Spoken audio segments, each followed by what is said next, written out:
Hello friends, जय Jagannath. Welcome to dsrivlogs। आज मुझे गोटे टेस्टी और इजी रेसिपी नहीं आसी जार ना हूँ कंचा पणस चिंगुड़ी मुग डालमा। तो चलतु बनैबा। से आवश्यक गोटे पणस मुझे काटिकी हल्दी पानी रे भलसे धोईकी नहीं देखु।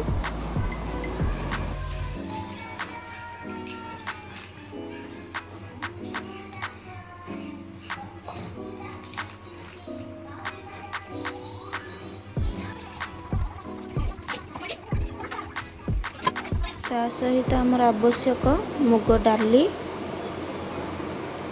चिंगुड़ी को मु काटिकी भलसे धोई नहीं। पियाज टमाटो अदा रसुण पेस्ट कंचा लंका गोटे बड़ आलू को चोपा छड़ेकी मुझे मीडियम साइज रे काटिकी नहीं।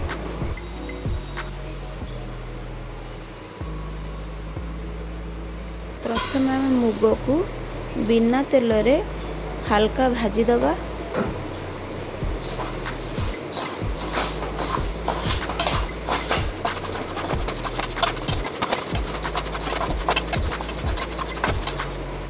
देखंतु एबे मुग भाजी सारी गोटे जगार काढ़ी रखीदबा।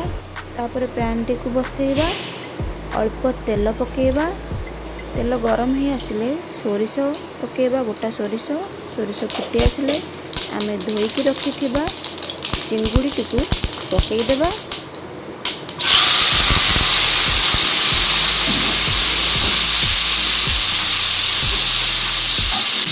तापर आवश्यक अनुसार लुण एवं हलदी पकईकरी ताको भलसे सन्तुली दबा।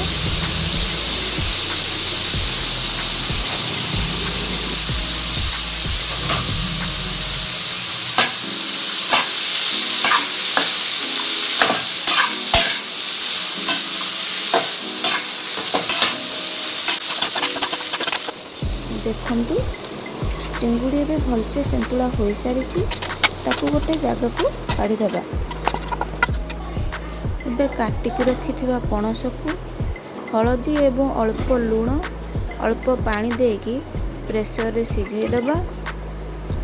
मैं कम समय पाई प्रेसर रे सिझाउची, आपण चाहिले खाली बर्तन रे मध्य सिझाई परिबे।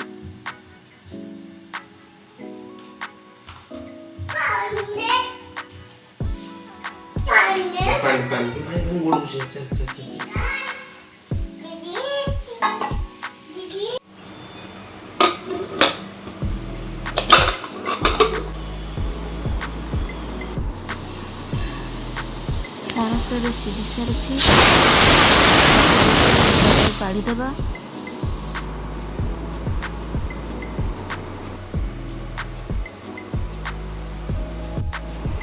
तापर आमे भाजिकी रखिथिबा मुग और काटिकी रखिथिबा आलू को अल्प लुण हलदी एवं पानी देकर सिझाई दबा।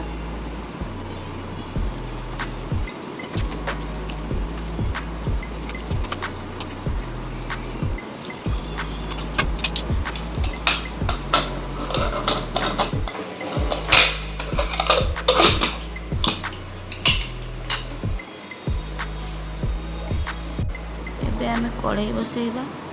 कढ़ाई गरम ही आसिले से तेल पकेबा। तापर आमे सुखिला लंका तेजपत्र आ पंचफुटन पकेबा।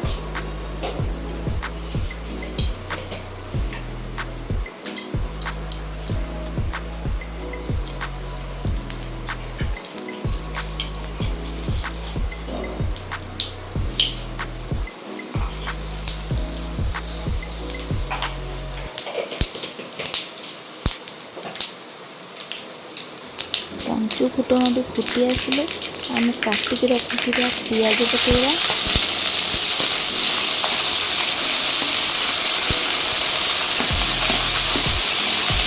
समय भाजिबा।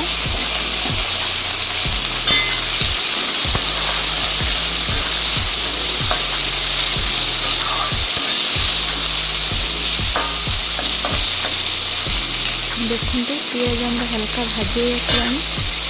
रखिଥିବା कटा टमाटो को पकेଇବା।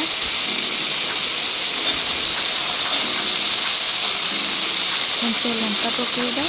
पुणी ताको और टिके भाजिବା।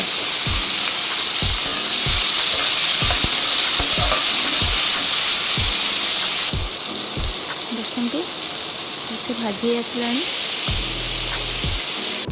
एबे आम रखिथिबा अदा रसुण पेस्ट को पकेଇବା।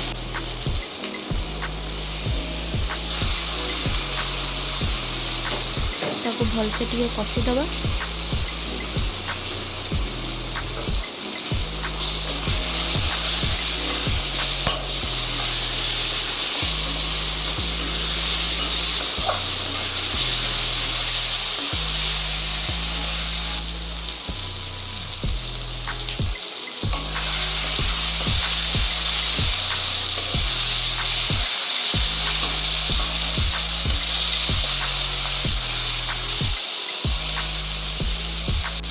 एबे आम से हलदी गुंड लंका गुंड पकईकि ताको टिके पानी देकी भलसे कषिबा।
लाइक शेयर और सब्सक्राइब करने को भूलिए नहीं।